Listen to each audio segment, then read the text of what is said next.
vamos a ver cómo los antiguos egipcios construyeron las pirámides con piedras hechas por el hombre, que tienen la apariencia de roca natural. Los bloques de caliza fueron fundidos en el sitio, con una brillante tecnología, hoy redescubierta, llamada ARICAD.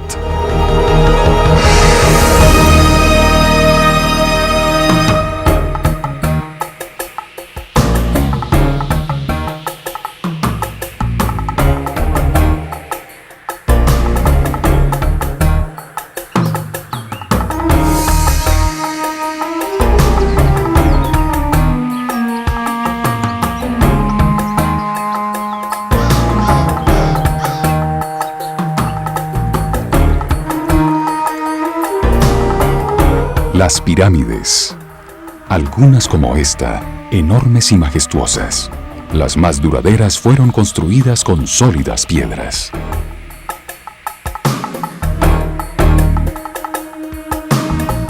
Piedras que han guardado un secreto durante miles de años. Solo hasta ahora, aunque parezca increíble, se ha logrado resolver el antiquísimo misterio de estas piedras egipcias.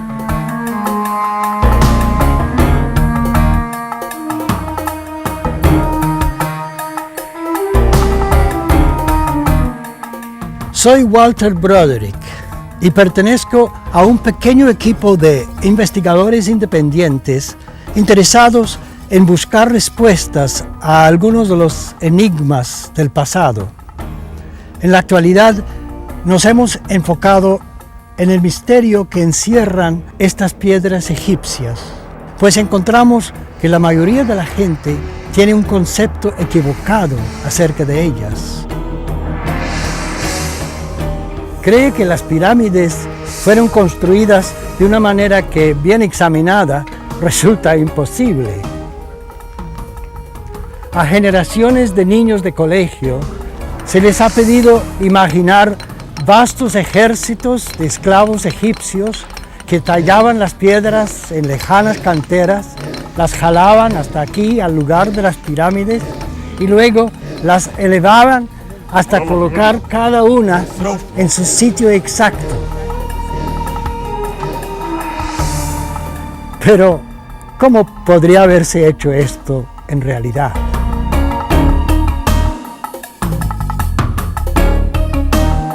La Gran Pirámide tiene aproximadamente 2,5 millones de bloques de piedra. Casi todos pesan por lo menos 2 toneladas y hubieran requerido unos 60 hombres para jalar cada uno.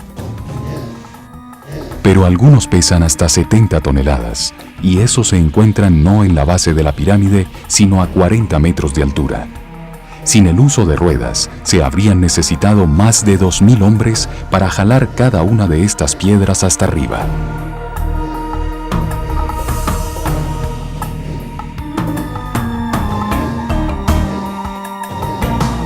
¿Cómo lograron construirla en tan solo 20 años, que fue lo que reinó el faraón Keops? Para lograrlo, habrían tenido que colocar en su sitio por lo menos 400 bloques diarios a partir del día en que el faraón asumió el trono.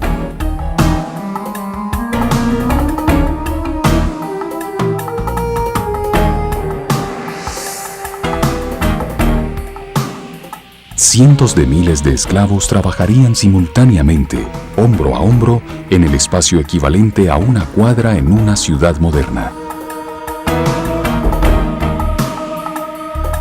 Lo cual no habría sido factible. En semejantes condiciones, los hombres no habrían podido moverse. Entonces, ¿cómo fue construida la Gran Pirámide?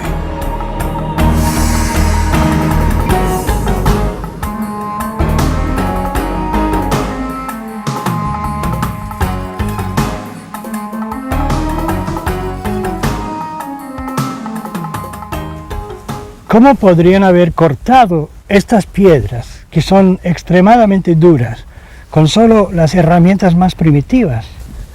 En el mejor de los casos, habrían tenido una sierra de cobre, algo parecido a esto.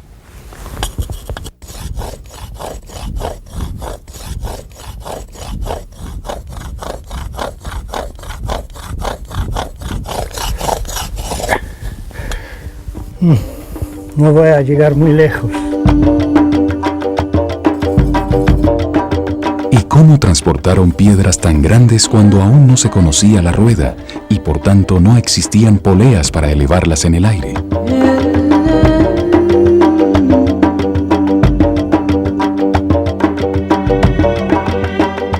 ¿Cómo hizo una civilización sin metales duros para tallar los millones de bloques de la Gran Pirámide, ajustándolos a solo 10 tamaños exactos para que al colocarlos se pudiera evitar la formación de juntas verticales en toda la estructura? Por fin se ha encontrado la respuesta, pero antes de revelar el secreto de cómo las pirámides fueron fundidas en el sitio, observémoslas más de cerca. Y sobre todo, examinemos con cuidado estas misteriosas piedras con las que fueron construidas.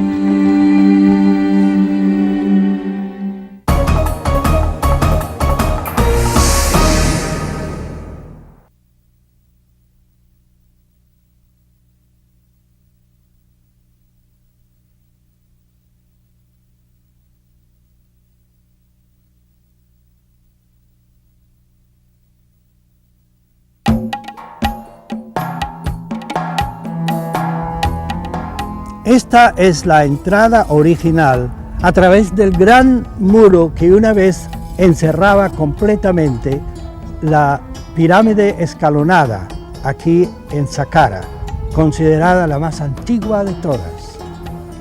De modo que es aquí donde uno puede comenzar a estudiar las técnicas empleadas en la construcción de las pirámides, algo que ha sido un enigma para la humanidad durante siglos.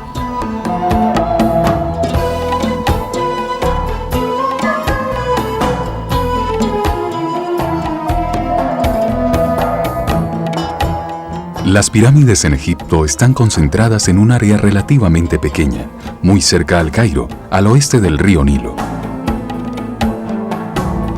Mudos testigos de una civilización desaparecida se levantan en silencio sobre las arenas del desierto. Durante miles de años, muchas de ellas estuvieron sepultadas bajo estas mismas arenas. Fue solo en los últimos 200 años que los arqueólogos comenzaron a descubrirlas. El estudio de esta cultura, desaparecida hace tanto tiempo, recibió un temprano estímulo cuando Napoleón Bonaparte encabezó una expedición a Egipto en 1798. Su propósito fue más allá de lo militar. Napoleón llevó consigo un gran equipo de expertos, ingenieros, geólogos y naturalistas, sin hablar de artistas y grabadores, quienes después de muchos años de trabajo produjeron el primer estudio impresionante y profusamente ilustrado de los monumentos egipcios. Gracias a Napoleón, fueron los franceses los que realizaron el primer inventario serio de cientos de tumbas y templos, de la majestuosa Esfinge y de las gigantescas pirámides de Egipto. El trabajo fue continuado más tarde por otros europeos, estudiosos alemanes y británicos, entre otros, y también por norteamericanos. Los arqueólogos trabajaron sin cesar a lo largo de los siglos XIX y XX.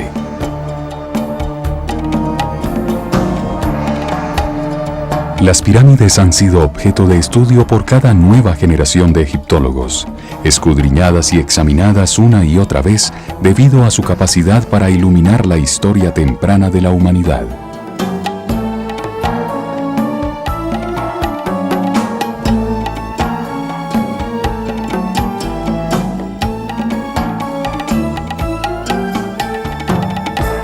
Sin embargo, y a pesar de tan largos y exhaustivos estudios, muchos misterios quedaron sin resolver y muchas preguntas sin respuesta.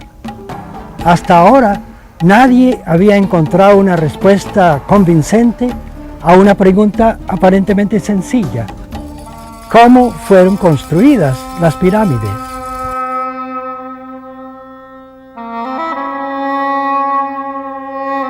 Es muy extraño que las más imponentes de todas estas montañas hechas por el hombre no fueron las últimas en construirse, sino las primeras y más antiguas.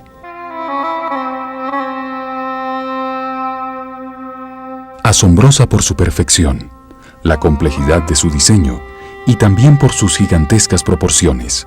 Tiene la altura de un edificio de 60 pisos. La Gran Pirámide de Keops se encuentra al lado de la moderna ciudad de El Cairo.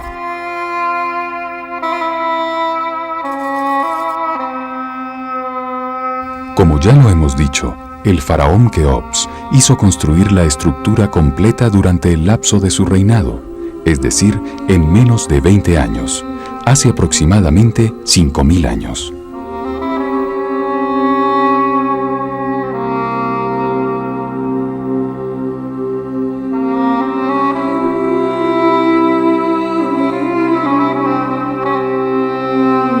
La única pirámide comparable como logro de diseño y construcción es esta, la primera que se construyó, la pirámide escalonada, levantada aquí en Saqqara unos 100 años antes de la Gran Pirámide.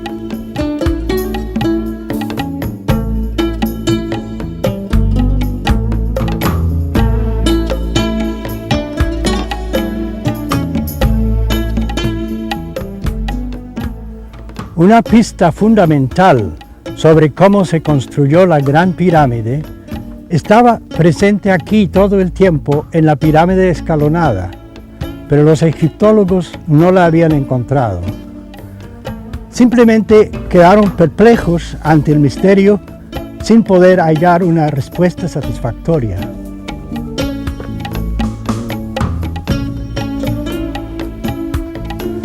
Parece que no estaban buscando en el lugar correcto. Los que examinaban las piedras de las pirámides eran arqueólogos, historiadores, ingenieros y arquitectos. Cuando estas piedras fueron sometidas al ojo analítico de otra clase de científico, comenzaron a revelar su secreto.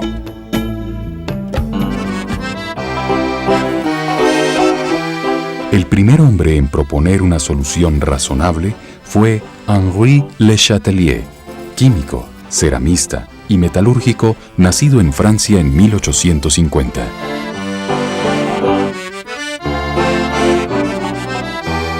A comienzos del siglo XX, observó que la famosa estatua de Kefren no tenía en su superficie marcas de las herramientas con las que pudo haber sido tallada. Sin embargo, fue hecha de diorita, una de las piedras más duras que existe.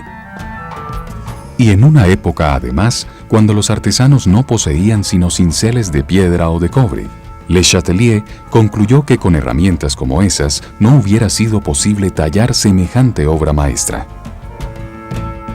Sospechó entonces que no había sido tallada, sino moldeada con piedra aglomerada, así que empezó a examinar otras estatuas.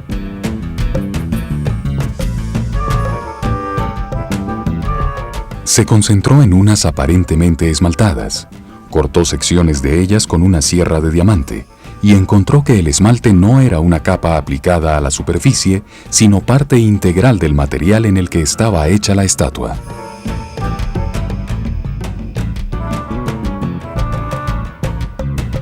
Opinó que fueron moldeadas en algún tipo de material sintético y no esculpidas en piedra natural y luego esmaltadas.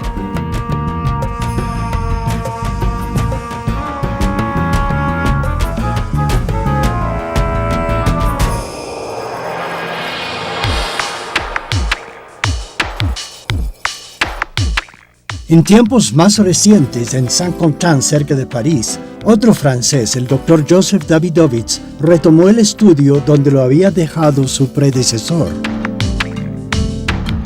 El Dr. Davidovits es un científico célebre por sus investigaciones en un ramo de la química que estudia polímeros, materiales naturales hechos de moléculas compuestas a temperatura ambiente.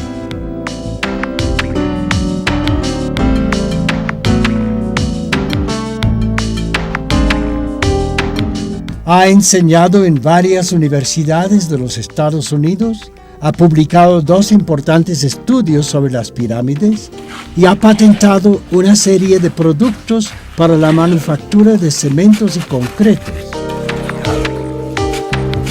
En 1998, el profesor Davidovits recibió la condecoración Chevalier de l'Ordre National du Mérite del Estado francés por su labor investigativa y sus numerosas patentes en la producción de cementos.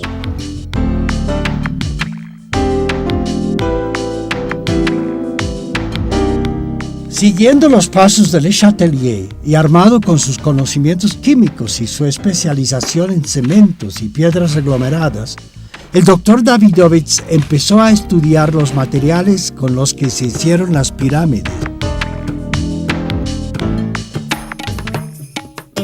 ¿Cómo pudieron tallarlas?, se preguntó, y tan perfectamente, con las herramientas primitivas de las que disponían aquellos trabajadores del antiguo Egipto. En el mejor de los casos, tenían que haberlas cortado con serruchos de cobre.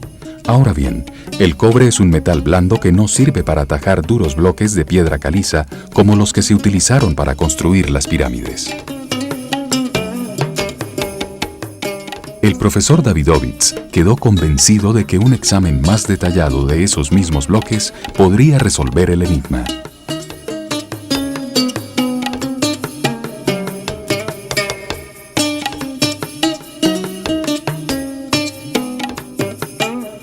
Parece haber acertado.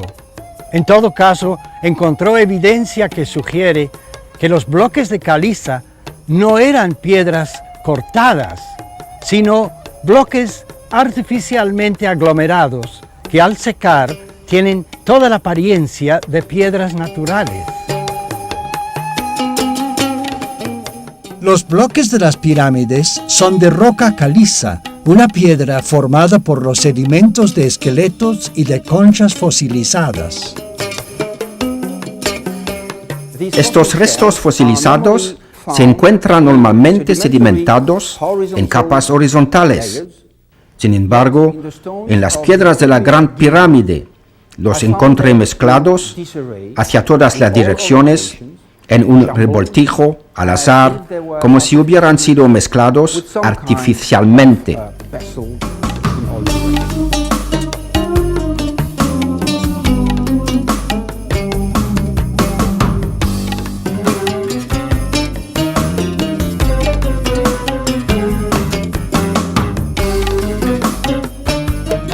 Otro fenómeno que observé en los bloques fue la presencia de burbujas de aire junto con fibras orgánicas, quizás pelos, materiales extraños jamás encontrados en caliza natural.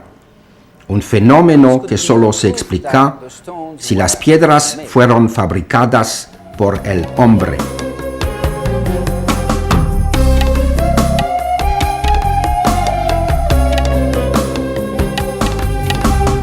Algo más me intrigaba. Si las piedras fueron talladas, como cree la mayoría de las personas, ¿dónde están los desperdicios y fragmentos de los bloques rotos? La caliza es una piedra que con frecuencia se parte cuando es cortada.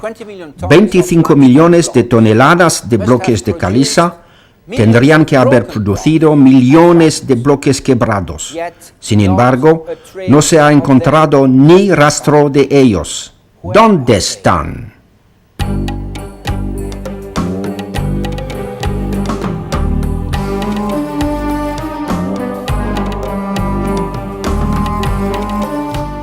Para confirmar aún más su sospecha de que las piedras de las pirámides fueron moldeadas artificialmente, el doctor Davidovits descubrió una pista clave no muy lejos de su casa. Fue en el Museo del Louvre, en París, donde se preserva la estela de Irtisen. Los textos grabados en esta vieja piedra, aunque no datan de la misma época de la construcción de la Gran Pirámide, son muy antiguos. Fueron inscritos hace 4000 años. Esto es la estela funeraria y autobiográfica de un maestro artesano de la casta sacerdotal de nombre Irtisen, quien vivió 2000 años antes de Cristo. En ella afirma que posee un conocimiento secreto para fabricar estatuas de piedra, no tallándolas, sino fundiéndolas en moldes. Irtisen dice que usaba una mezcla de materiales que se endurecían dentro de los moldes, permitiéndole reproducir cualquier tipo de objeto, un material que el fuego no podía consumir ni el agua diluir. Lo cual sugiere que Ertisen utilizaba una especie de pegante químico que se podía mezclar con ciertos minerales y vertir en un molde y de esta manera producir estatuas de piedra. El profesor Davidovich había empezado a elaborar su tesis y estaba muy contento de haber encontrado este indicio. Con la aprobación entusiasta de unos distinguidos egiptólogos, redactó su propia versión del texto, traduciendo las palabras del maestro artesano.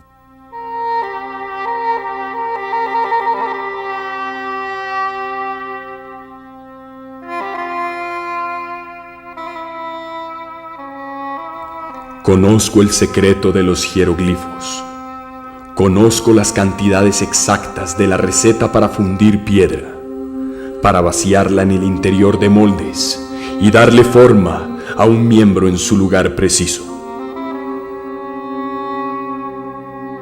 Conozco el andar de la figura de un hombre y la de una mujer, el instante para una postura realista, la humillante sumisión de un cautivo solitario, la mirada en los ojos de quien contempla a su hermana, el rostro asustado de un extranjero bajo custodia, el empuje del brazo de quien vence al hipopótamo, la pose del que corre.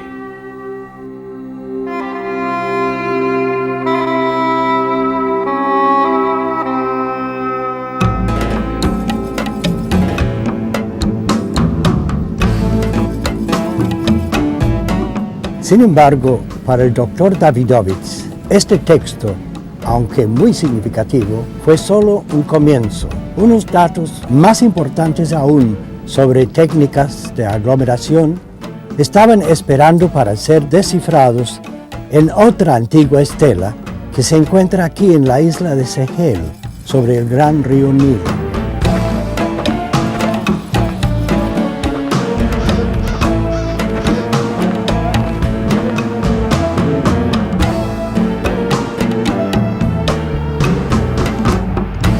Finalmente, el profesor Davidovich iba a desenredar el misterio de cómo se hicieron las pirámides mediante una lectura cuidadosa e innovadora de los jeroglíficos que están tallados en la superficie de esta roca.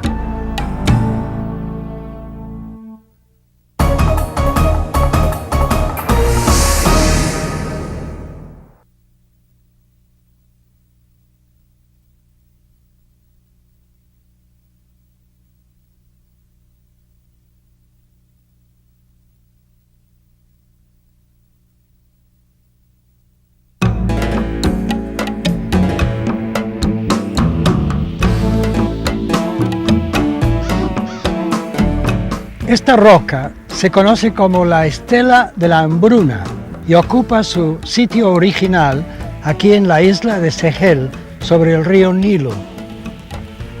Su texto aparece, como pueden ver, en jeroglíficos, ocupando 32 columnas que deben leerse de derecha a izquierda.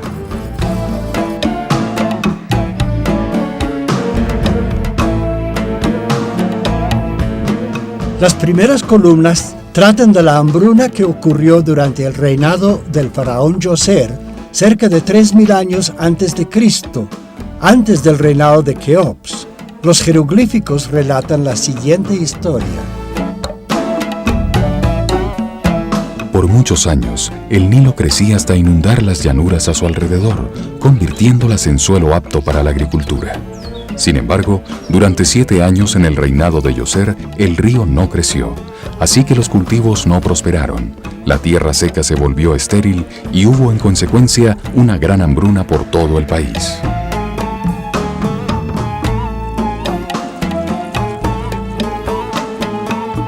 Pero el interés del profesor Davidovich se enfocó no tanto en los pasajes históricos sobre la hambruna, como en aquellos que describen una fórmula química empleada en tiempos antiguos por un sacerdote, el sabio Imhotep, para fabricar bloques de piedra aglomerada.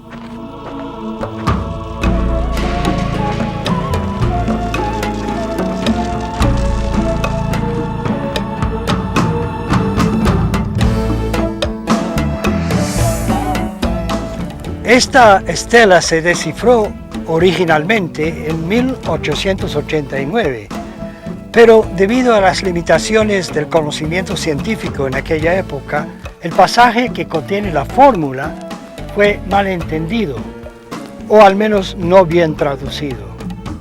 Ahora, el profesor Davidovich, con sus conocimientos de la química, ha podido descifrar su verdadero sentido. En esta sección de la estela, conocida como las revelaciones de Imhotep, una de las palabras más significativas que descifré y entendí es Ari-Kat,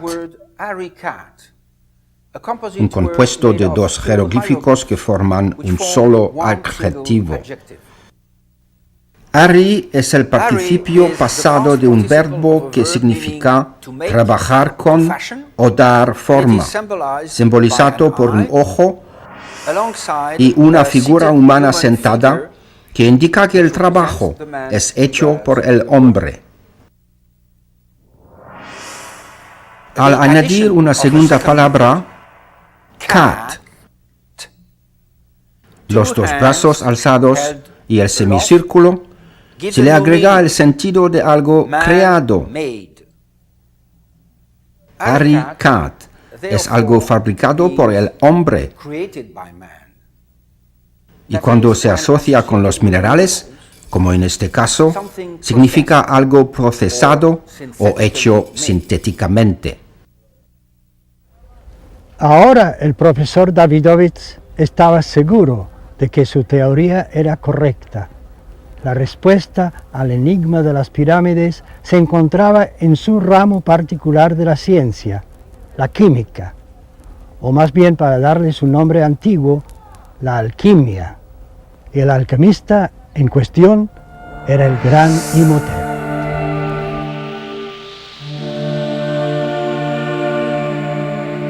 Canciller y sumo arquitecto del faraón Djoser, fue Imhotep quien diseñó y construyó la pirámide escalonada en Saqqara, la primera manifestación de conocimientos superiores que se conoce en Egipto.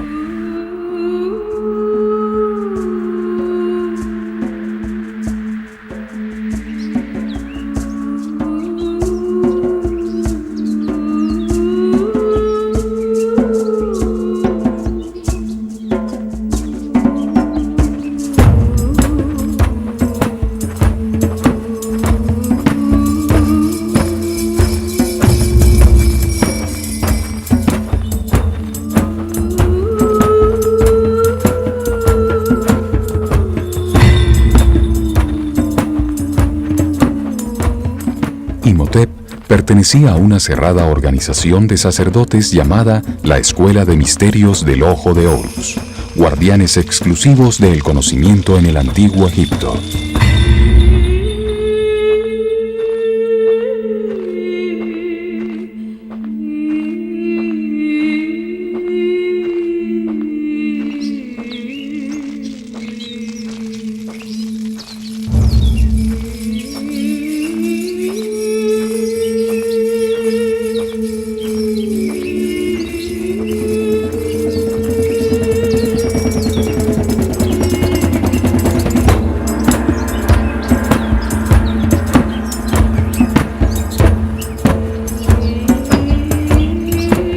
Imhotep, cuyo nombre quiere decir el sabio que viene en paz, fue venerado en Egipto durante 3000 años, es decir, desde su propia época hasta las conquistas de Egipto por los griegos y los romanos.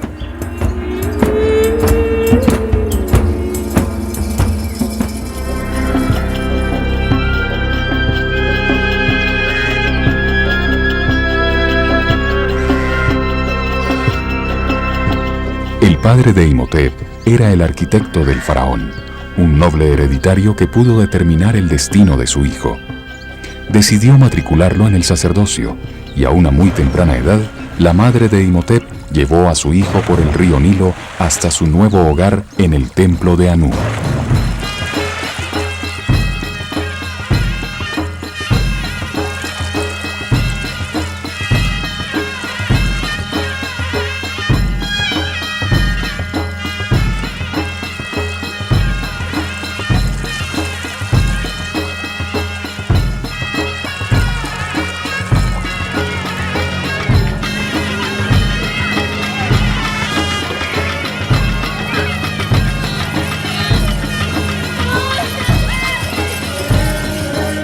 Fue allá, en ese centro de ciencia y religión, en su gran biblioteca, donde Imhotep empezó a aprender el significado de los símbolos, a leer y escribir en el lenguaje de los jeroglíficos.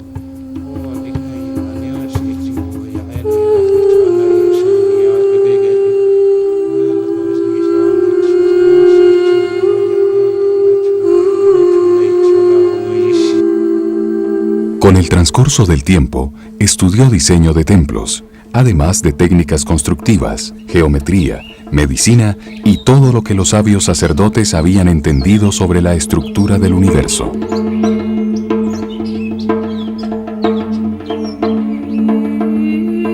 En las noches, aprendió cómo ubicar la posición de la Tierra en el mapa de las constelaciones y a calcular el paso del tiempo mediante una lectura de las estrellas.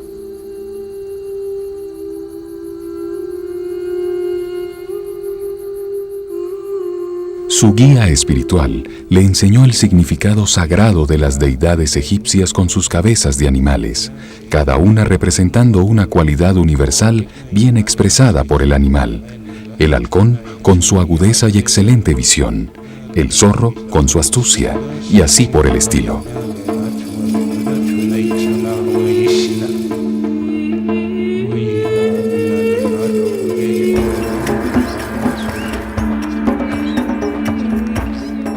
Un buen día, su mentor decidió que ya había alcanzado un grado de sabiduría tal que merecía ser ascendido y entrar al segundo sector del templo, donde iniciaría su entrenamiento en asuntos de alquimia. Los más experimentados alquimistas trabajaban allí, aglomerando la piedra para moldear las vasijas sagradas.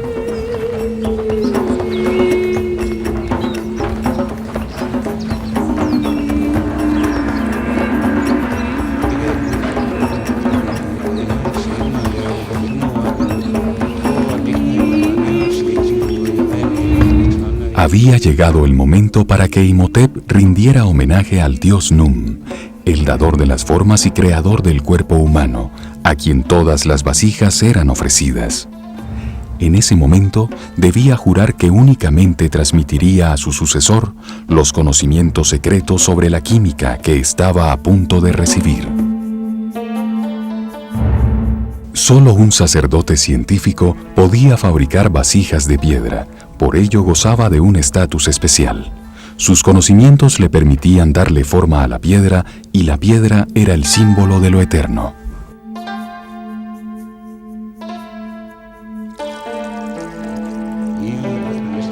Ahora Imhotep pertenecía al cerrado círculo de los que sabían usar las sustancias químicas transformadoras.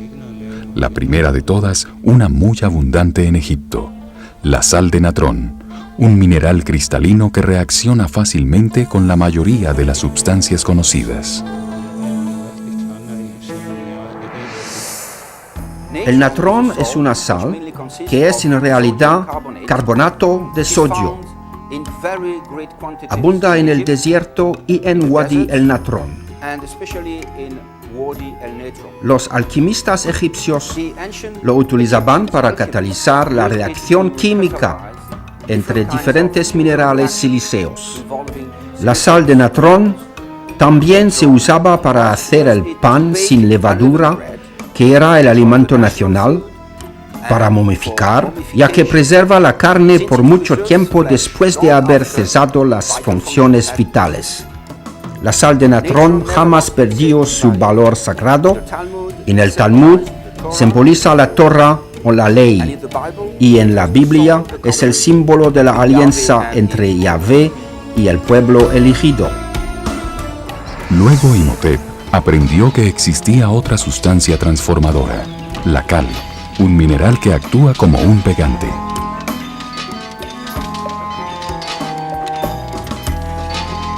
Aprendió que para producir la cal había que quemar y reducir a cenizas rocas como la caliza y la dolomita, formadas por los restos sedimentados de los organismos marinos. El fuego oxida y convierte la roca en un residuo polvoriento, y eso es la cal.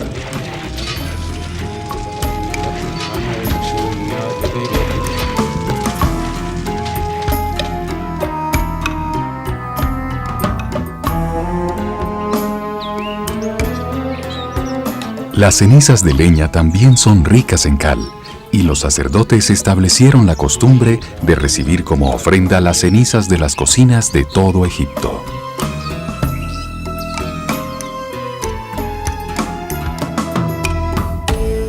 Luego Imhotep descubrió algo extraordinario.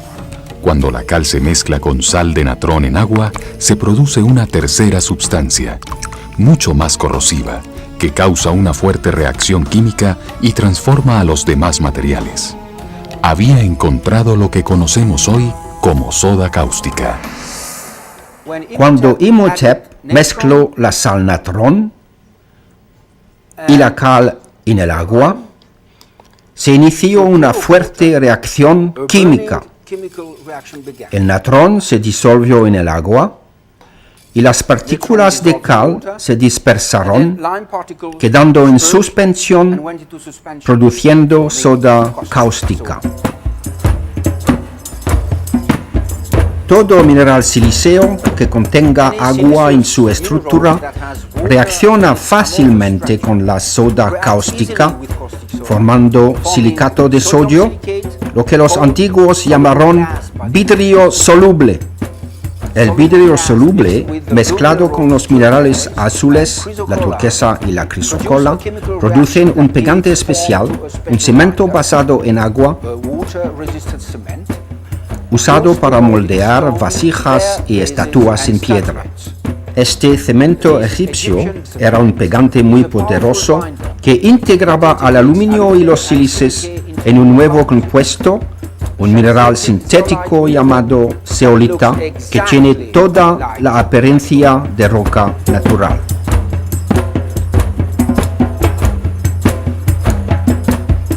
Como ya veremos, no pasaría mucho tiempo antes de que los sacerdotes egipcios llevaran esta técnica a su conclusión lógica. Pronto estarían produciendo ya no pequeñas estatuas, sino inmensas montañas artificiales de piedra.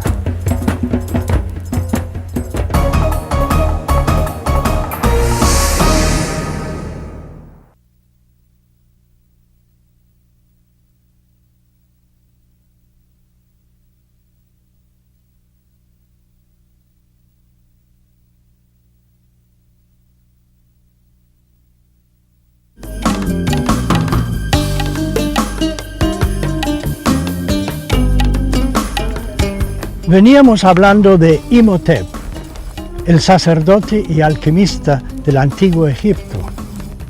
Ahora bien, los conocimientos que había adquirido hasta entonces solo le permitían moldear pequeñas vasijas sagradas que parecían hechas de piedra natural. Era un logro impresionante. Sin embargo, todavía le faltaba mucho por recorrer. Tenía que descubrir cómo aplicar estos conocimientos en una escala masiva para poder construir un eterno tabernáculo para su Dios, un monumento gigantesco de piedra, ya que para los egipcios la piedra simbolizaba la eternidad.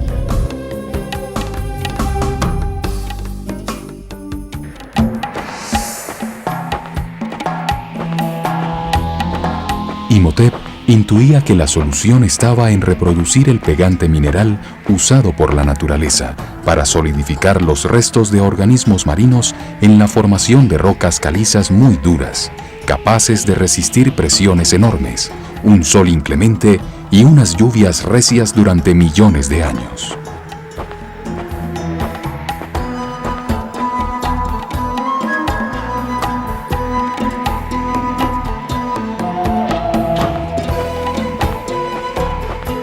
Sus investigaciones lo llevaron a encontrar en Saqqara dos clases diferentes de estratos de caliza que contenían conchas y arcilla.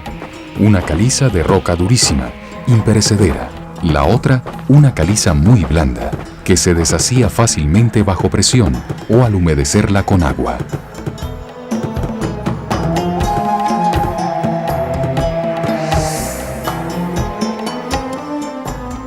En el borde de la plataforma de Saqqara encontré dos tipos distintos de piedra caliza. La primera es un material muy duro, capaz de resistir al sol, lluvia y presión. Y en el medio encontré un material muy blando que se puede desagregar muy fácilmente. Este puede ser el material requerido en el proceso de reaglomeración del bloque de piedra caliza.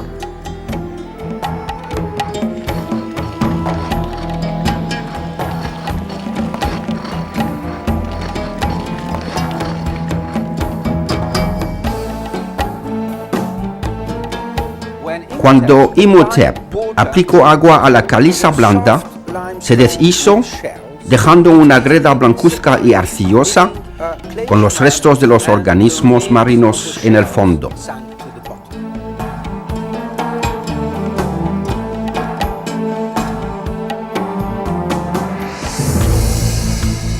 Solo le faltaba encontrar cuáles sustancias debía agregar para endurecer la greda de nuevo y así formar bloques que tuvieran la misma consistencia compacta y dura de la caliza imperecedera. Seguramente Imhotep experimentó con varias sustancias hasta que mezcló esa greda de caliza suave con soda cáustica. Eso desató una reacción entre la greda y la cal, que produjo un poderoso pegante.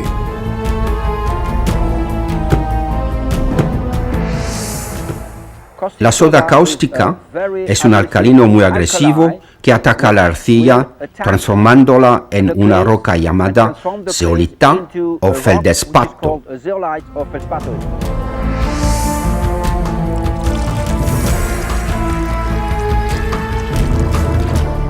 El mismo pegante geológico que normalmente necesita miles o tal vez millones de años para formar una piedra, consolidaba y solidificaba conchas y demás agregados en cuestión de 24 horas, y se demoraba unos 30 días más hasta secar completamente.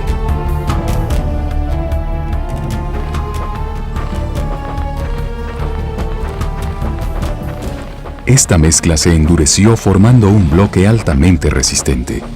Imhotep pudo presentar un bloque de piedra artificial a su soberano, el faraón Djoser. No era muy grande, pero como adelanto científico, era enorme.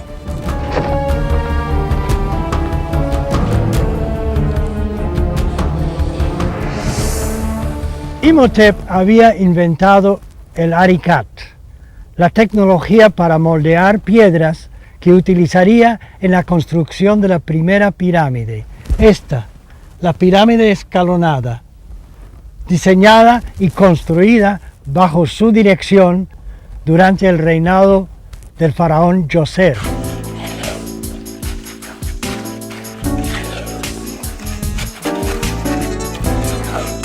Con el tiempo, la antigua alquimia de Imhotep se perdió, para ser reinventada 5000 años después por el profesor francés Joseph Davidovich en su laboratorio de Saint-Quentin, cerca de París.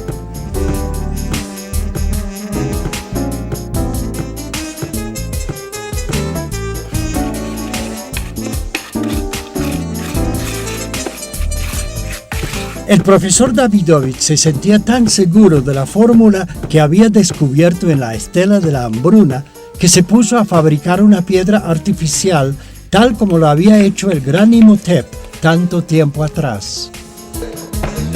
Su experimento fue un éxito.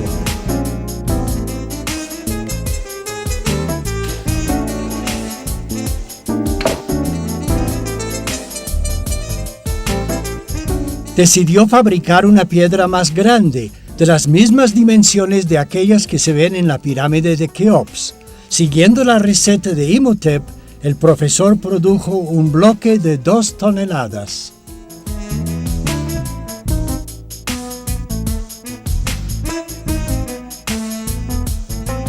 Hemos estudiado esta roca y a esta escala y en estructura microscópica aparece exactamente como una roca natural, una caliza fosilífera. Si el profesor Davidovich tiene razón al afirmar que los antiguos egipcios habían desarrollado tan sofisticada tecnología, entonces, ¿por qué no llegó hasta nuestros días? El cemento Portland, como lo conocemos, no se inventó sino hasta el inicio del siglo XIX.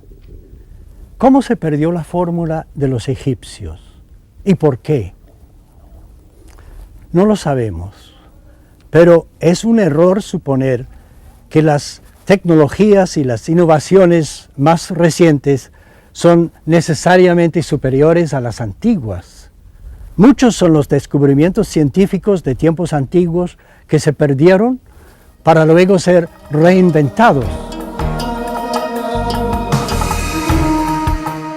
En Egipto, la revolucionaria tecnología empleada en la construcción de las pirámides no era ampliamente conocida. Al contrario, era propiedad exclusiva de un pequeño grupo de sacerdotes.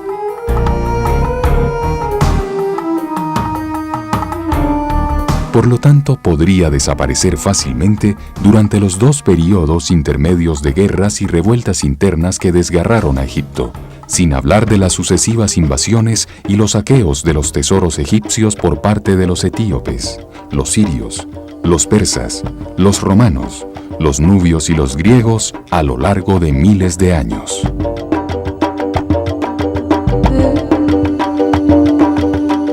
Y no solo se perdió la tecnología, también llegó el momento en que las grandes obras agotaron las minas y canteras y ya no se disponía de cantidades suficientes de los materiales precisos para trabajar. Existen jeroglíficos que registran sus expediciones en busca de los materiales requeridos y, como se sabe, no los encontraron.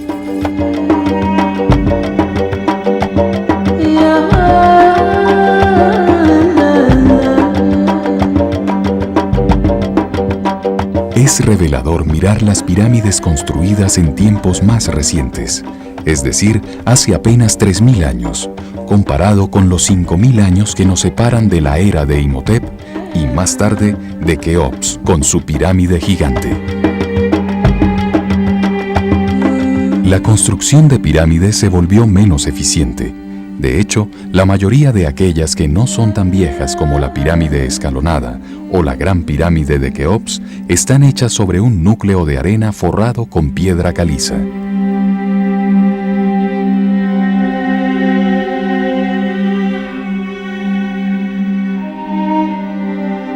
Tenemos 2 tipos diferentes de construcción de pirámides. A lo lejos, la pirámide de Djoser, hecha con bloques de piedra caliza elaborados en moldes. Y aquí detrás, la pirámide del faraón Userkaf de la quinta dinastía, que fue construida 100 años después de la gran pirámide de Keops. Es un conjunto de piedras naturales que provenían de las cercanías o directamente del suelo de aquí.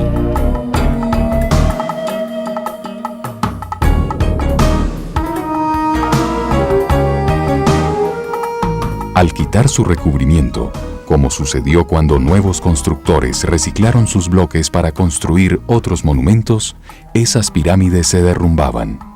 Su material no era comparable con aquellas piedras duraderas con las que se hicieron las estructuras más antiguas.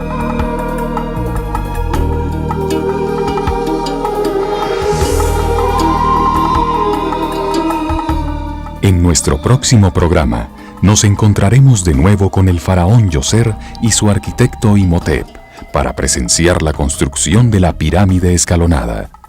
Veremos cómo la fórmula de Imhotep fue perfeccionada y utilizada en la construcción de pirámides posteriores.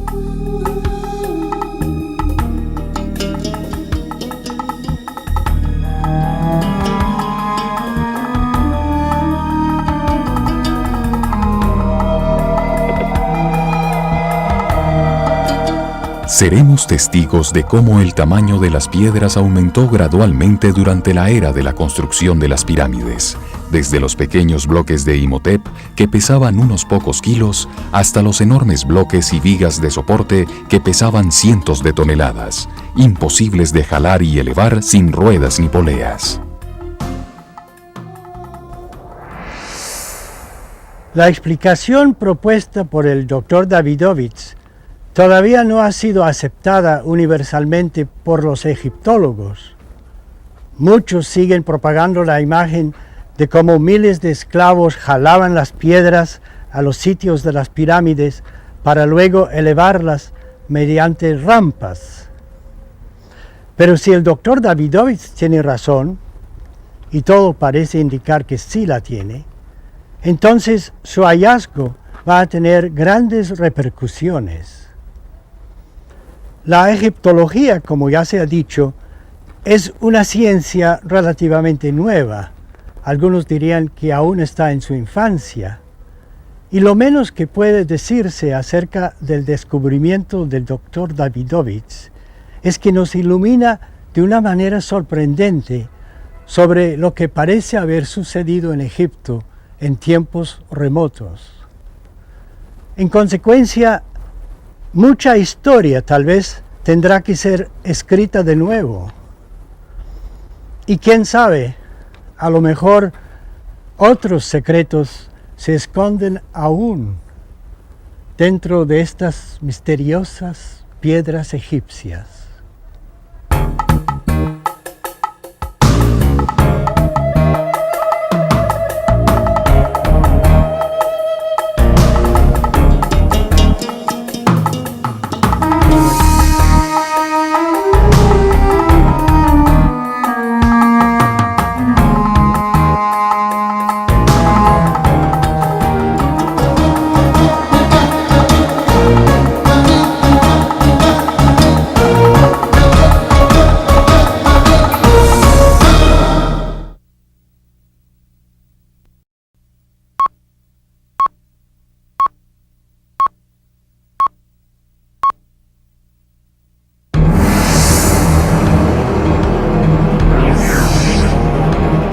Vamos a ver cómo los antiguos egipcios construyeron las pirámides con piedras hechas por el hombre, que tienen la apariencia de roca natural.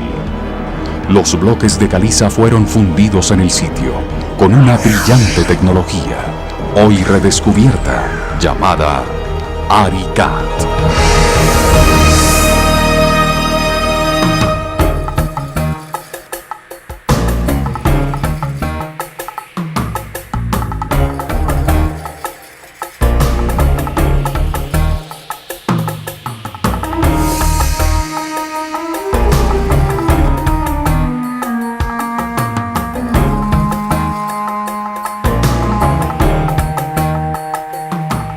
Mi nombre es Walter Broderick.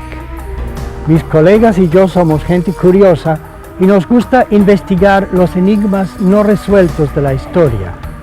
Actualmente estamos estudiando las técnicas empleadas en la construcción de las pirámides y eso nos trajo hasta aquí, a Saqqara, a unos 12 kilómetros de Cairo.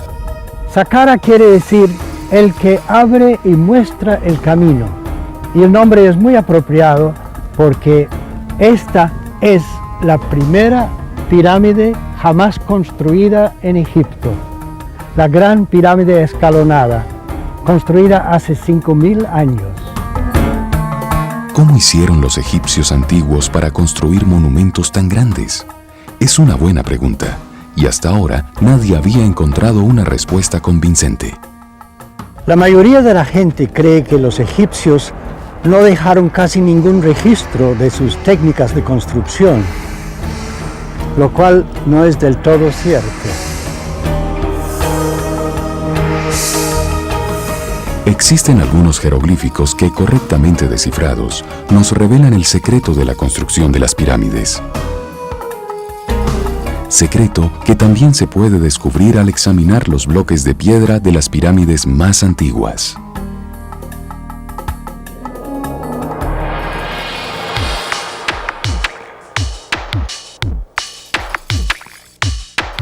En nuestros tiempos, un hombre se ha dedicado a observar estas piedras muy de cerca. Joseph Davidovich, célebre geoquímico francés, realiza la mayoría de sus investigaciones científicas en su Instituto de Geopolímeros en Saint-Quentin, cerca a París.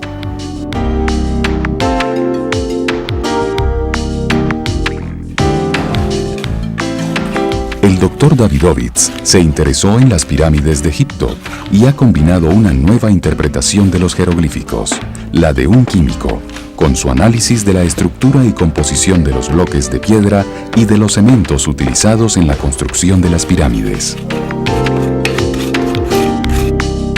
Como resultado, el profesor Davidovits ha publicado una teoría fascinante acerca de cómo se construyeron estas gigantescas montañas artificiales de piedra.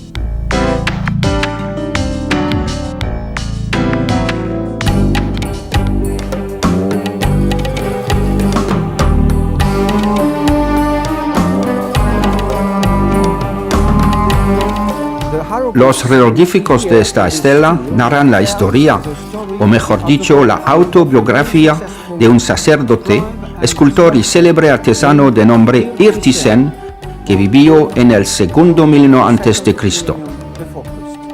Irtisen afirma que posee una fórmula para moldear y reproducir cualquier objeto o estatua en un material que no puede ser consumido por el fuego ni diluido por el agua, y que solo revelará el secreto a su hijo mayor, y aún así, solo cuando el faraón mismo le conceda el permiso para hacerlo.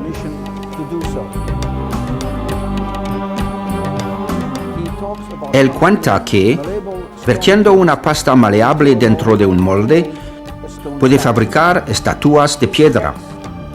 Su texto prueba que en el antiguo Egipto, un círculo cerrado de sacerdotes tenía fórmulas químicas para fundir y moldear la piedra.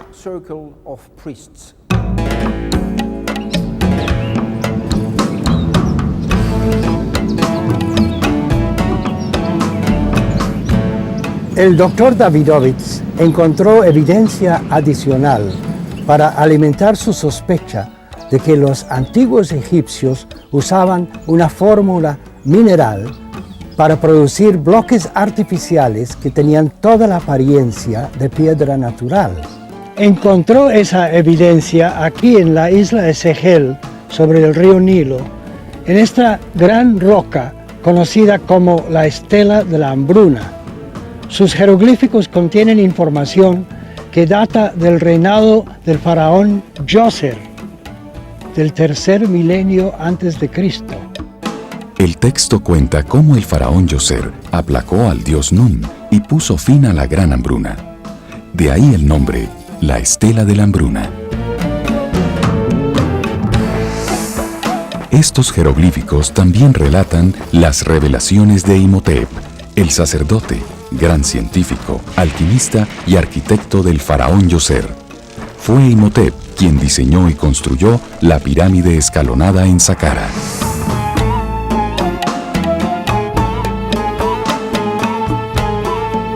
Imhotep describe aquí los ingredientes minerales de la fórmula química que empleó para fabricar las piedras moldeadas de aquella pirámide, la primera construida en Egipto. Logré descifrar totalmente la lista de rocas y minerales utilizados por Imhotep para fabricar piedras que parecían de verdad. Encontré algunas expresiones claves como la palabra arikat, por ejemplo. Ari es el participio pasado de un verbo que significa hacer o dar formar con, es simbolizado por un ojo y por una figura humana sentada que representa al hombre que hace el trabajo. La adición de una segunda palabra, kat, dos brazos extendidos, le da un nuevo sentido, el de hecho por el hombre. Tenemos entonces que arikat es algo creado por el hombre, y al asociarse con minerales significa que es algo procesado o producido sintéticamente. Aquí vemos la palabra husi, que quiere decir construir con bloques prensados en moldes. La ilustración es clarísima. Siguiendo su intuición, el profesor Davidovich realizó un análisis químico y de difracción de rayos X en unas muestras de rocas extraídas de la Gran Pirámide en Giza y encontró algo sorprendente. Estas conchas fosilizadas se encuentran normalmente en capas sedimentadas horizontalmente. Sin embargo, en las pirámides de Giza la encontré revueltas hacia todas las direcciones, como si hubieran sido mezcladas artificialmente.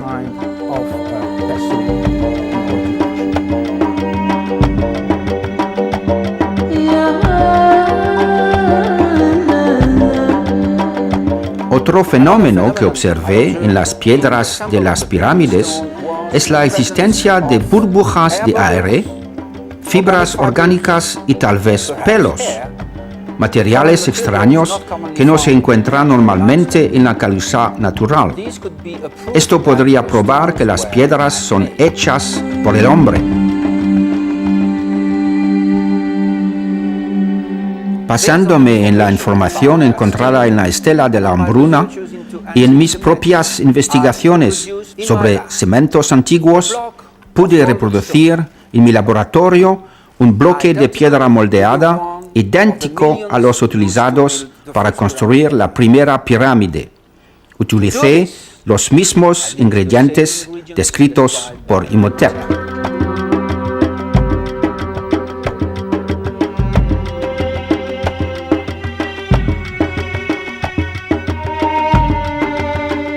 Respondemos pues a la pregunta, ¿cómo se hicieron las pirámides? Todo parece indicar que se construyeron con una tecnología desaparecida llamada ARICAD.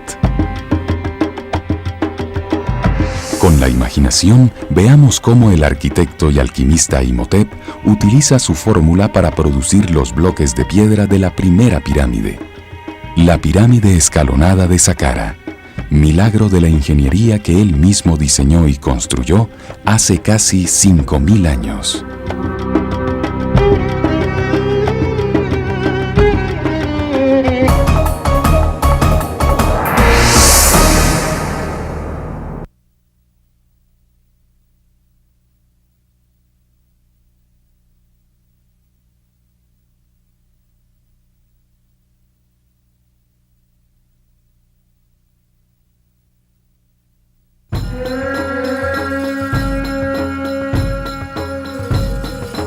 La asombrosa historia del alquimista que construyó una pirámide comenzó aquí en Saqqara, con la pirámide escalonada, que tiene 1 millón de toneladas de piedra. Fue levantada sobre la dura plataforma de caliza que se extiende desde aquí hasta Giza.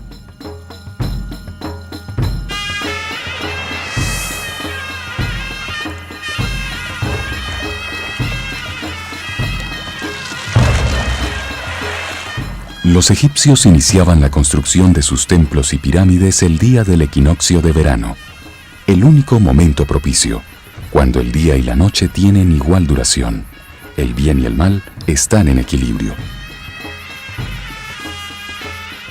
A medianoche, el faraón Djoser, con Imhotep y otros sacerdotes, Seshat, la sacerdotisa de los libros sagrados, y una vasta multitud del pueblo egipcio se reunieron para participar en una ceremonia llamada Put-Ser.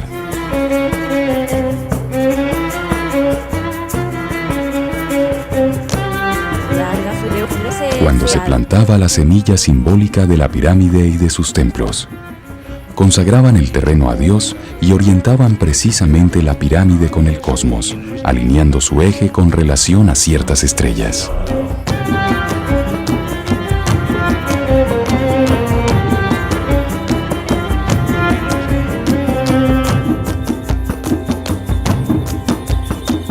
Aquella noche, Djoser e Imhotep estiraron una cuerda entre 2 varas de oro que alinearon en dirección a la estrella polar. La sacerdotisa Seshat, con un martillo de oro, clavó las varas en la tierra, definiendo el eje de la pirámide y sus templos.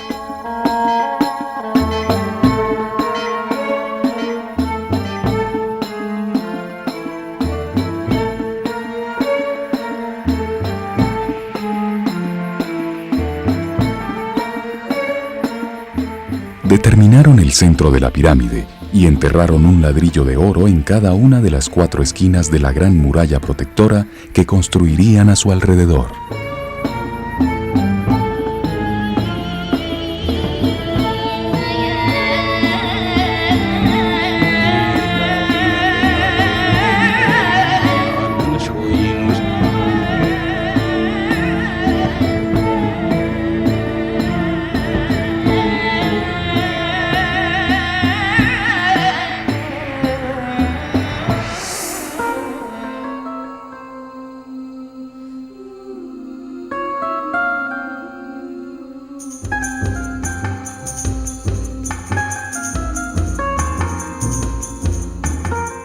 Ahora Imhotep inició la obra.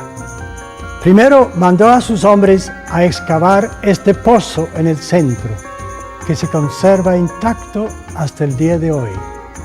Tiene una profundidad de casi 30 metros, equivalente a un edificio subterráneo de 10 pisos. Pero no se detuvo allí. Bajo tierra, al nivel del fondo del pozo, perforó casi 4 kilómetros de roca, dando forma a un misterioso laberinto de corredores y cámaras.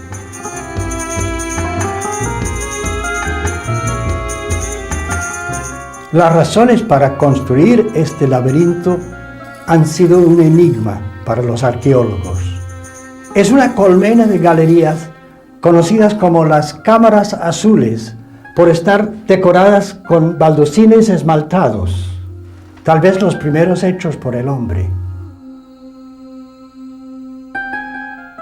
Además de lo anterior, en estas cámaras subterráneas se encontraron unas 30.000 vasijas de piedra realizadas con insólita perfección.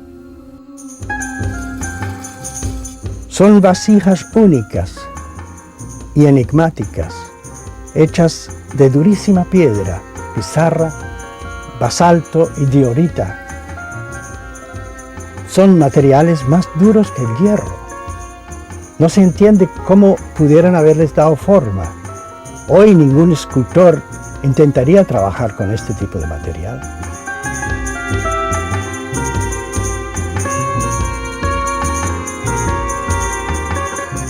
Los vasos encontrados bajo la pirámide de Saqqara no fueron tallados en piedra, fueron fundidos en moldes con piedra aglomerada.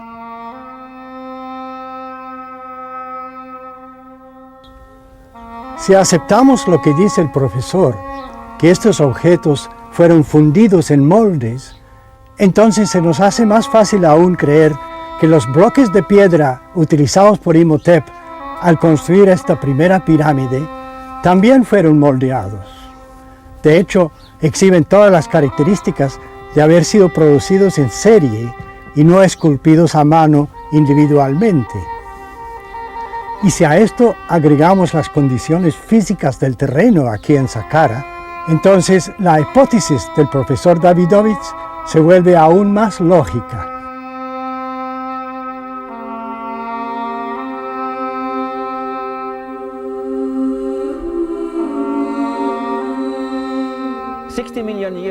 Hace 60 millones de años, casi todo Egipto estuvo sumergido bajo el mar.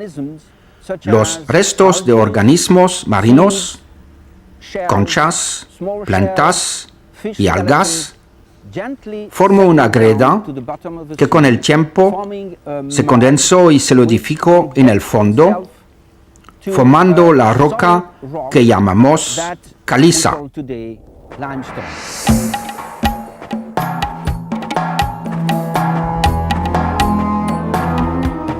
Imhotep encontró caliza blanda a menos de 1 kilómetro del lugar donde iba a construir la pirámide. Tenía una plataforma fuerte para apoyar el enorme peso de la pirámide y gran cantidad de caliza blanda para moldear los bloques de piedra que necesitaba para construirla.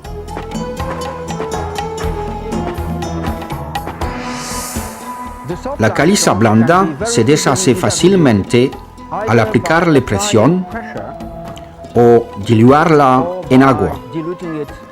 Cuando se humidice con agua, las conchas y los restos marinos fosilizados se separan fácilmente y caen al fondo. Sobre ellos queda una greda blancuzca que contiene arcilla de aluminio y cal, la materia prima para hacer un pegante geológico, un poderoso pegante.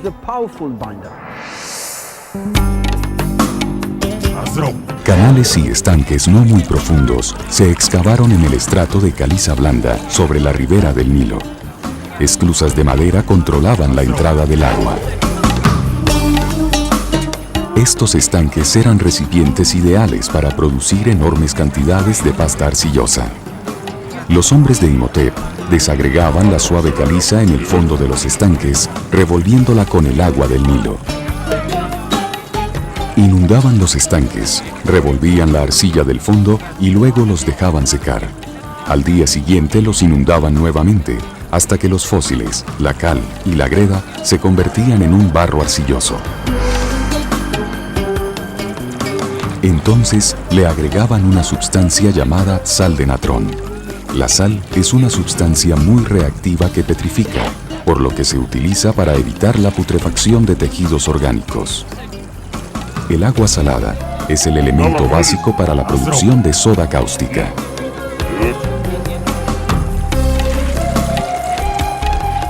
Luego le agregaban cal al agua salada. La cal es el residuo polvoriento que queda al quemar y reducir a cenizas rocas sedimentarias como la caliza y la dolomita. También agregaban más cal en la forma de cenizas de la leña que recogían en las cocinas de todo Egipto.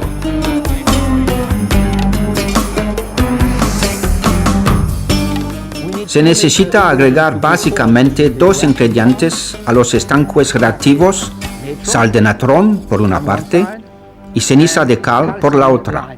Ambos reaccionan con el agua y producen soda cáustica que a su vez reacciona con la arcilla que está en la caliza blanda. Los hombres mezclaban los ingredientes hasta lograr una pasta homogénea, un poderoso pegante natural. Imhotep había inventado un cemento hidráulico. Pero, ¿cómo convertirlo en concreto? No fue muy difícil. Los obreros le agregaron más conchas fosilizadas, pedazos de caliza dura y arena del Nilo, produciendo una pasta de concreto.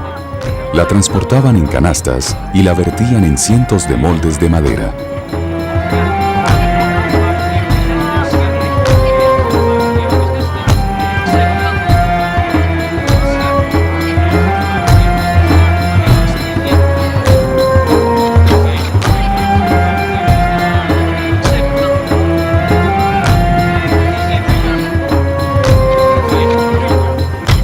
Imhotep utilizó 5 tamaños diferentes de moldes para producir miles de bloques modulares que se colocaban alternados en la pirámide.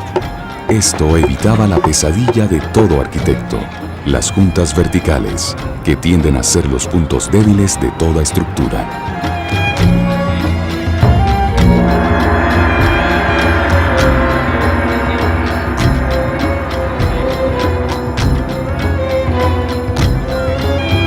Los moldes se habían untado con aceite para facilitar el desmoldeado del concreto.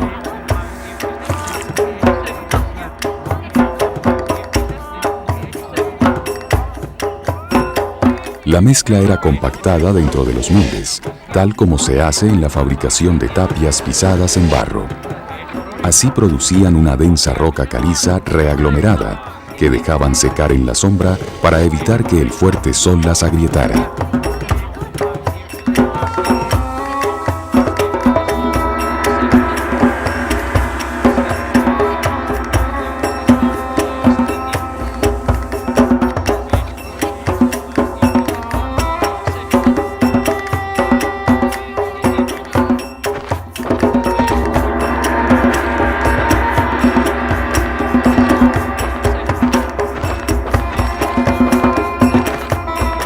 Cuando los bloques endurecían, los desmoldeaban y los llevaban al sitio de la construcción.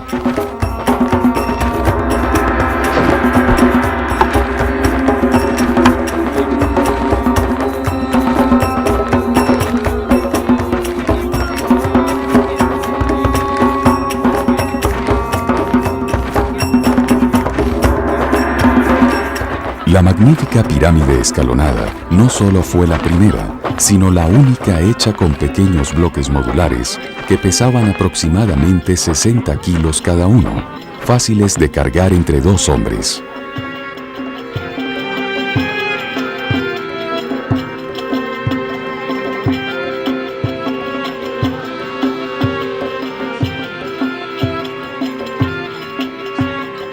Los hombres subían los bloques hasta su lugar correcto, utilizando rampas de madera colocadas sobre las piedras ya instaladas.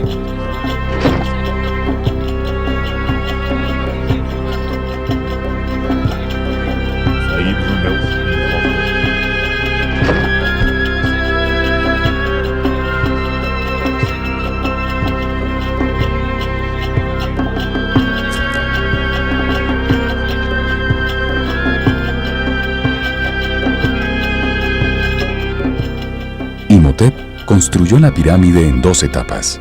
Primero, levantó una pirámide que, aunque bastante grande, era solo la mitad, el 50% exacto, de lo que sería la pirámide escalonada cuando estuviera completa.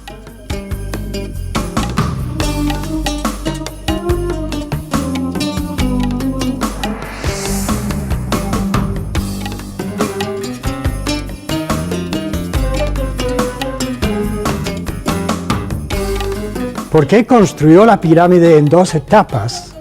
No lo sabemos, pero una vez terminada, este profundo pozo excavado inicialmente se encontró exactamente en el centro. Esto no sucedió por casualidad. Es evidente que Imhotep planeó su desarrollo de principio a fin desde el primer momento y lo llevó a cabo con la precisión de un experto.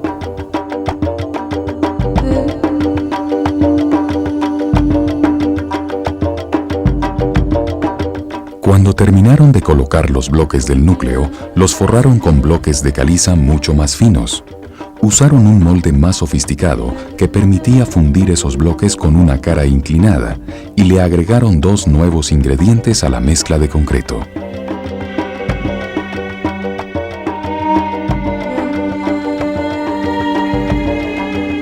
Los minerales azules, turquesa y crisocola fueron traídos desde lejanas canteras en el Sinaí. Durante la primera época de construcción de las pirámides, se extrajeron enormes cantidades de estos minerales.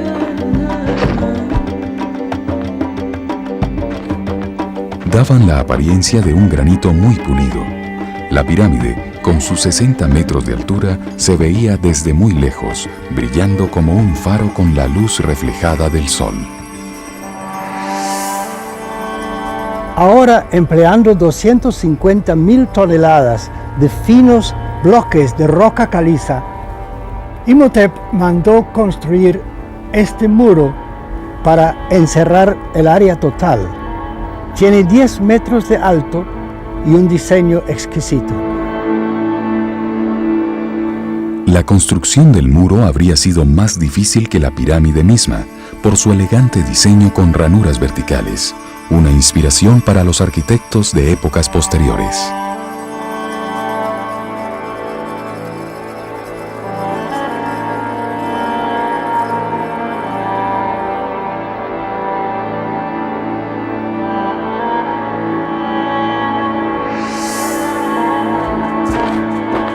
A su muerte, fue adorado por los egipcios como Tot, símbolo de la sabiduría con rostro de ibis.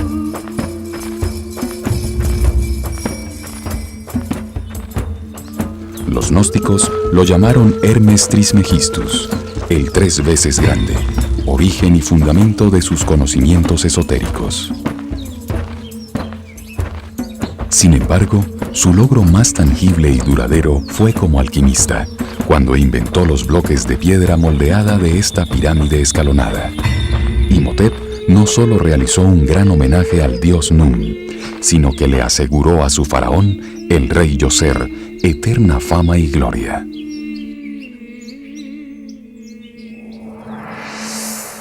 Como ya veremos, y veremos cómo la construyeron, la gigantesca pirámide de Keops, una de las 7 maravillas del mundo antiguo, nunca hubiera existido de no haber sido por la revolucionaria técnica constructiva inventada por Imhotep en Saqqara.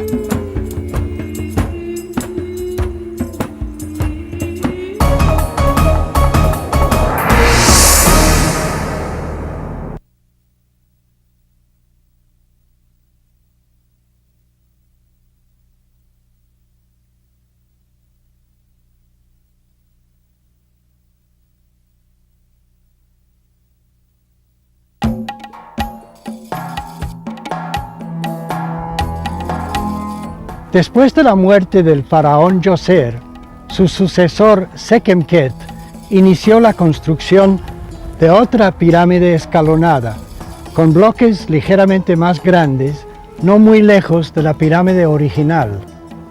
Murió prematuramente y no pudo terminarla. Los bloques fueron retirados después para ser utilizados en otras construcciones. Los sacerdotes siguieron experimentando con la fórmula de Imhotep para lograr un endurecimiento más rápido que permitiera fundir piedras más grandes, de mayor calidad y con menos trabajo.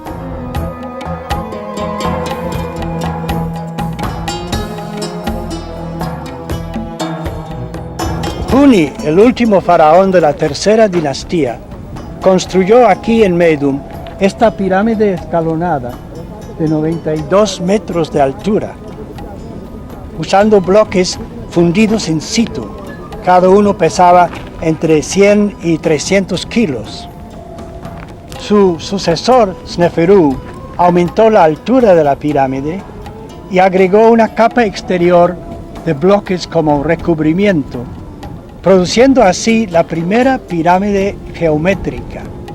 Fue un nuevo prototipo, con superficies lisas y pulidas para reflejar la luz del sol. En una fecha desconocida, bloques claves que soportaban las piedras del recubrimiento fueron removidos, tal vez por Ramsés II, quien solía saquear las pirámides de sus antecesores para conseguir bloques para sus propios monumentos. Esto desató una avalancha, un colapso total, que arrancó la mayoría de los bloques, dejando un enorme montón de escombros alrededor de la estructura original. El faraón Sneferu, el mayor constructor en la historia de Egipto, también construyó aquí en Dashur, unos 50 kilómetros al norte de Meidum, dos gigantescas pirámides durante los 24 años de su reinado: la pirámide roja y la llamada pirámide inclinada.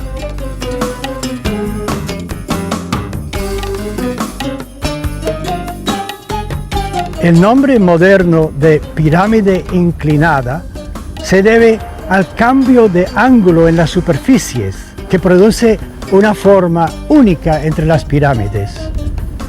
Se construyó en parte con piedras prefabricadas y el resto con piedras fundidas in situ.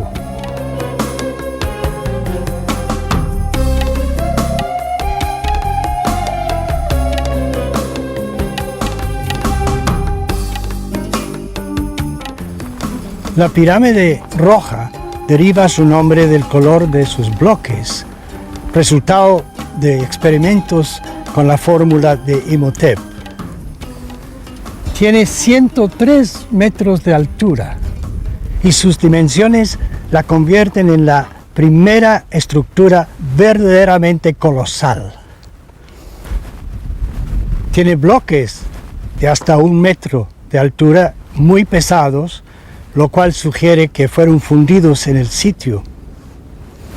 Otro aspecto es que la cámara funeraria está dentro de la pirámide misma y no subterránea.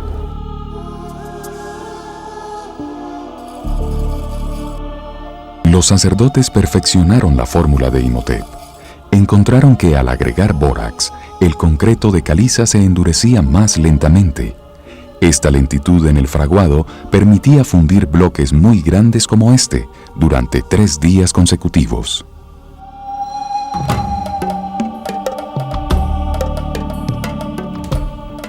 3 días se necesitan para fundir bloques de este tamaño.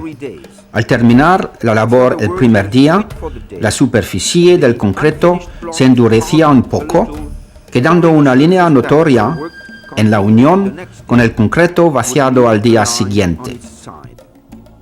El proceso se repetía hasta terminar el bloque, quedando líneas no horizontales, como en la roca natural, sino onduladas, típicas del material vaciado en distintos tiempos dentro de un molde.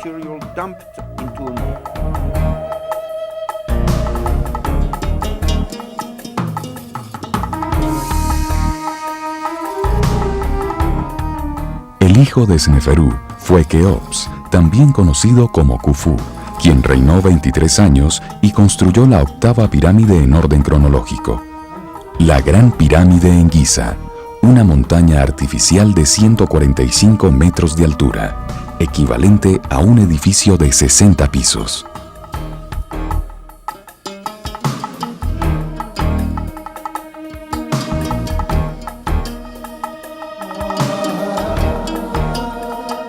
Tiene 2,5 millones de bloques de roca caliza, colocados uno sobre otro en 203 gradas. Cada bloque mide 2 metros de largo y en promedio pesan 2 toneladas. Los bloques en la base de la pirámide pesan 6 toneladas y van disminuyendo gradualmente hasta 2 toneladas a medida que la pirámide asciende. Pero al nivel de la cámara del rey, es decir, en la 17ª grada, los bloques se vuelven súbitamente tan grandes que ocupan 2 gradas y pesan entre 15 y 30 toneladas cada uno. Los bloques más grandes de la pirámide están situados a 30 pisos de altura, cosa prácticamente imposible de lograr a menos que fueran fundidos in situ. Para alzar un bloque de 30 toneladas se necesita la fuerza de 1.200 hombres, y elevarlo a semejante altura, sin poleas ni ruedas, habría sido imposible.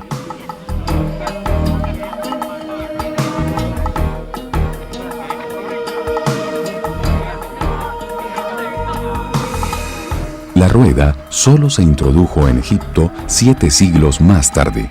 Así que, si aceptamos la teoría de la mayoría de los egiptólogos de que las piedras fueron talladas y luego jaladas sobre trineos hasta su lugar, la única opción para lograrlo sería utilizando una rampa de más de 1 kilómetro de larga que pudiera soportar enormes pesos.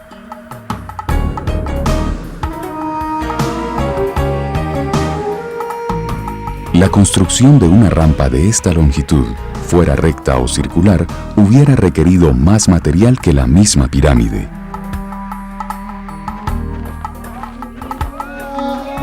La alternativa racional sería cargar el concreto en canastas desde los canales donde se mezclaba. A medida que la obra progresaba, los constructores podrían emplear las gradas ya armadas para subir y llevar la mezcla hasta los moldes de madera.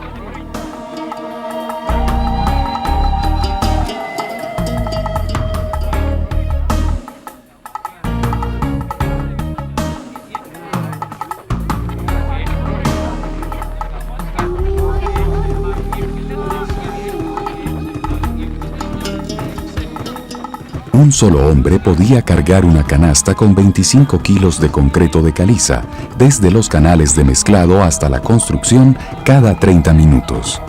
En un día subía material suficiente para fundir un bloque de 4 a 6 toneladas.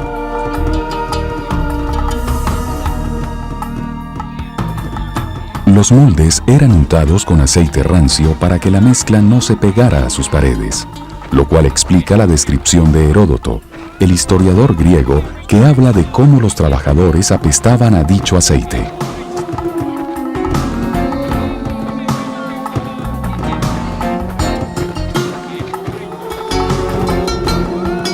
Los obreros apisonaban el concreto con un pisón de madera, apretando el material contra los bloques vecinos previamente fundidos, logrando un ajuste perfecto, algo no explicado por otras teorías.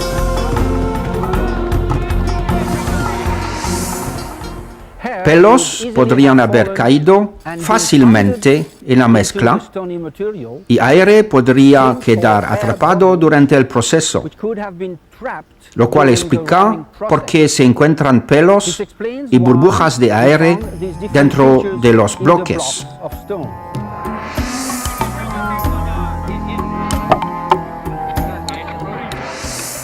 Una reacción geoquímica endurecía la mezcla hasta formar bloques muy resistentes.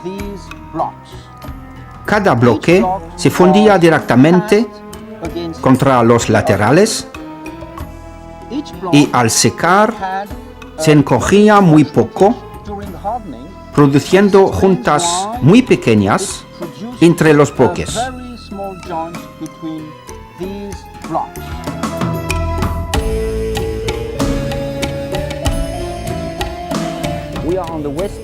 Estos bloques en el lado occidental de la pirámide de Keops estuvieron sepultados y protegidos del clima bajo la arena por miles de años, siendo destapados hace solo unos 70 años. La mayoría tiene una capa débil en su parte superior, resultado de la tecnología ARICAT y de la compacción de la mezcla.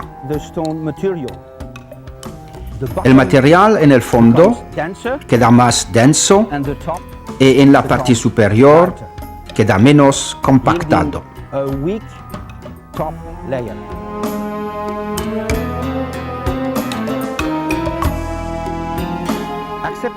Si aceptamos que los bloques fueron fundidos in situ, la logística de la construcción se simplifica enormemente. En vez de 200.000 obreros, solo se requerían unos 4.000 para construir el monumento en el mismo lapso de tiempo. Una vez terminada la estructura, recubrieron sus superficies con unas 144.000 losas de piedra con el ángulo necesario para darle la inclinación a la pirámide. Cada losa pesaba alrededor de 4 toneladas y fue hecha de una caliza tan fina y lisa que parecía granito pulido.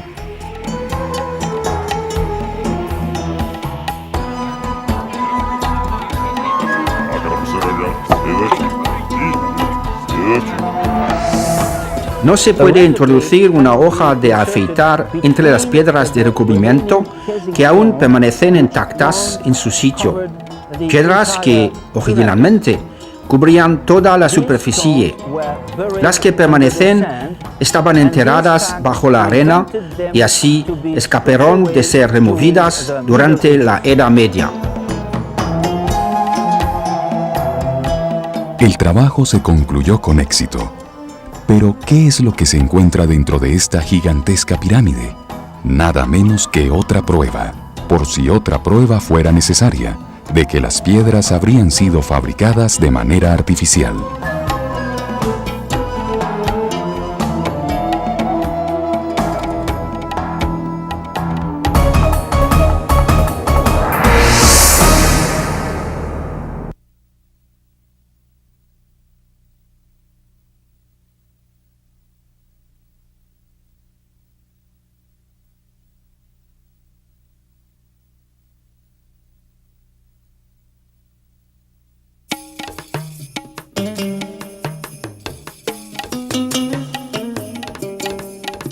Ahora entremos a esta impresionante estructura para ver lo que hay adentro.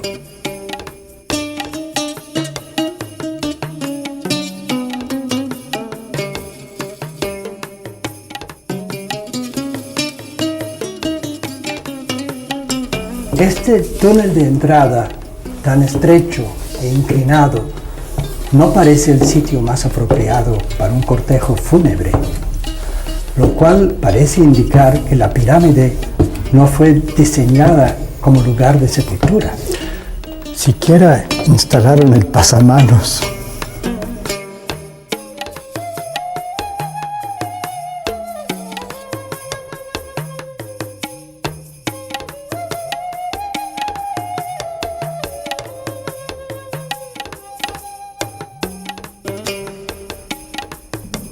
Esta maravillosa galería inclinada demuestra la inteligencia y la capacidad técnica de aquellos que la diseñaron y la construyeron.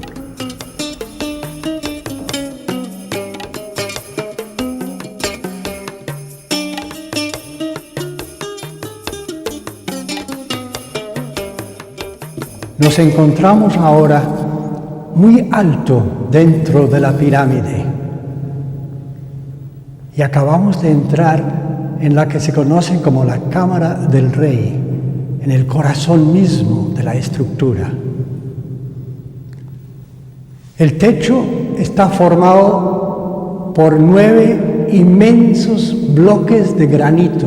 Cada uno pesa alrededor de 50 toneladas y cada uno hubiera requerido el esfuerzo de unos 2.000 hombres para levantarlo y colocarlo en su sitio. Nunca antes habían los egipcios cubierto un espacio tan ancho en piedra. Y créalo o no, encima de estos inmensos bloques hay otros 5 niveles de bloques similares, unas 2.000 toneladas de piedra, presumiblemente diseñado para aliviar la presión y también para sostener el inmenso peso de 4 millones de toneladas de bloques de roca caliza que descansan sobre esta cámara.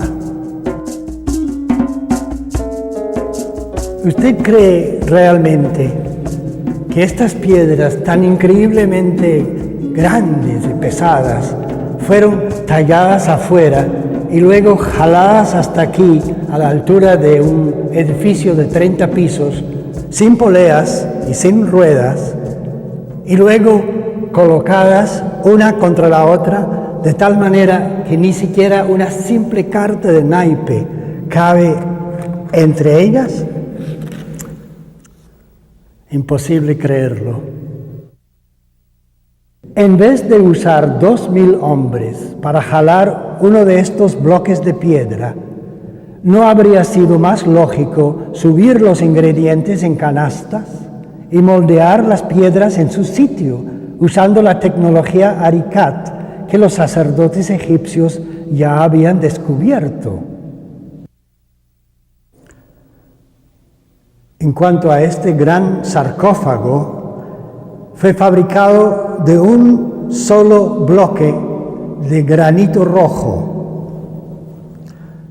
Para comenzar, es bastante más ancho que la puerta de entrada a esta cámara y no cabe en los túneles que conducen a este lugar. Además, para tallar y vaciar el interior del sarcófago, aún hoy en día, según los expertos, se necesitaría un taladro ultrasónico con puntos de diamante girando a 22.000 revoluciones por segundo.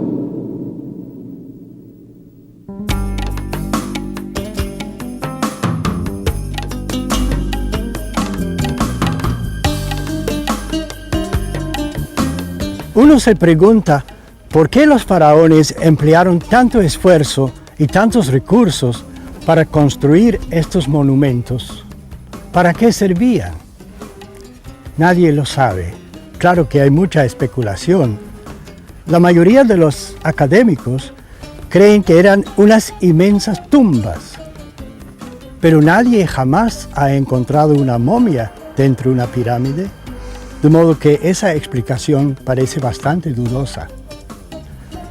Para resumir entonces, no sabemos para qué eran las pirámides. Pero gracias al doctor Davidovich, ahora sí tenemos una mejor idea sobre cómo fueron construidas.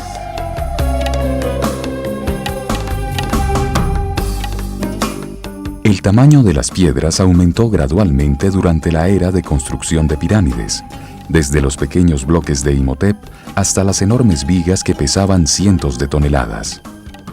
Si las pirámides hubieran sido construidas con piedras cortadas y talladas, esta evolución habría sido muy poco probable sin un correspondiente desarrollo en maquinaria pesada. y no existe evidencia alguna de que tal maquinaria haya existido. Después de la construcción de las primeras pirámides, cuyo punto culminante fueron las 3 en Giza, se dio un rápido descenso en tamaño y calidad. Se construyeron pirámides mucho más pequeñas, hechas en arena contenida por superficies de piedra aglomerada que les daban la forma. Hoy la mayoría de ellas son montones de escombros, ya que este tipo de construcción se deteriora rápidamente una vez el recubrimiento de piedra se daña o es retirado. ¿Cómo explicar que Egipto, un país próspero y con tanto conocimiento acumulado, haya sufrido tal decadencia constructiva? Bueno, una explicación sería que construir sus gigantescas pirámides, los faraones Seneferu, Keops y Kefren explotaron excesivamente las minas en el Sinai hasta que se agotaron. 100.000 toneladas de un ingrediente esencial, los minerales azules, turquesa y crisocola, fueron extraídas. Material suficiente para producir 1 millón de toneladas de cemento y los 10 millones de toneladas de concreto de caliza utilizados en las piedras de alta calidad en las principales pirámides.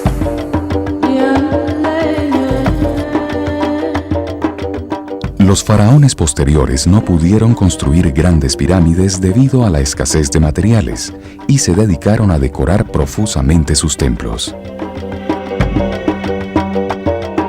Algunos faraones llegaron a saquear las pirámides de sus antecesores, extrayendo los bloques para utilizarlos en sus propios monumentos. El surgimiento de la metalurgia permitió el reemplazo gradual de la tecnología alquimista para la fabricación de piedras. El bronce, una amalgama de cobre y estaño, se introdujo en Egipto, permitiendo la fabricación de instrumentos duros para cortar piedra. Los monumentos posteriores se construyeron con bloques de una roca muy blanda. Una piedra arenisca, utilizada para hacer las estatuas de los reyes, lo mismo que columnas, muros y los relieves en los templos. Las fórmulas alquimistas eran guardadas en secreto por un pequeño grupo de sacerdotes, lo cual explica que se perdieran fácilmente durante los periodos de guerra interna e invasiones que desgarraron a Egipto. En todo caso, la tecnología Aricat se perdió. Habiendo analizado el asunto de la mejor manera posible, nuestro equipo de investigadores ha llegado a la conclusión de que el profesor Davidovich probablemente tiene la razón. Claro que su explicación sobre cómo se hicieron las pirámides puede llevar a la necesidad de reescribir unas cuantas páginas de la historia, lo cual explica tal vez por qué ha sido rechazada en general por los egiptólogos tradicionales. Pero no nos debemos desanimar. Como dijo alguna vez el filósofo Schopenhauer, en la revelación de cualquier verdad siempre hay 3 etapas. Primero, se ridiculiza, luego se resiste y finalmente se reconoce como cosa evidente.